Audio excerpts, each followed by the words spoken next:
قطعا پیش بینی میکنم که هم انقلاب خواهد بود، هم خشونت خواهد بود. همه اینها در واقع به وجود میاد. ایده اصلاحات به طور کامل میتونم بگم منتفی هستم. اگر دولت مثلا از دولت احمدی نژاد بشه دولت اعتدال، یا از دولت آقای رئیسی بشه دولت آقای پزشکیان، مثلا اتفاقی میفته؟ نه بابا، هیچ اتفاقی نخواهد افتاد. اینا که همه صاحبان قدرتن، همشون هم همون کسانی هستن که فکر میکنن یه آقا دارن، خودشون هم نوچه‌های آقا هن یا رعیت آقا هن. و باید اتفاقا آقای پزشکیان گفت دیگه من اومدم فقط حرفای آقا رو اجرا کنم.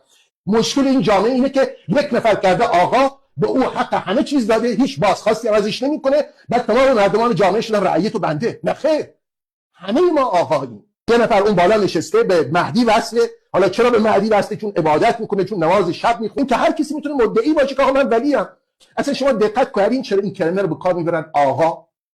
که اسم نمیگن، آقا فرمودن، آقا فرمودن، آقا فرمودن. این یعنی قدرت منتشر کردن یک شخصیت در کلیت جامعه، که افراد همین که کلمه آقا رو بشنون دیگه اصلا سکوت کنن، عقب برن، پس بکشن. آقا گفتن، آقا فرمودن، مطابق نظرات آقا، منهیات آقا. این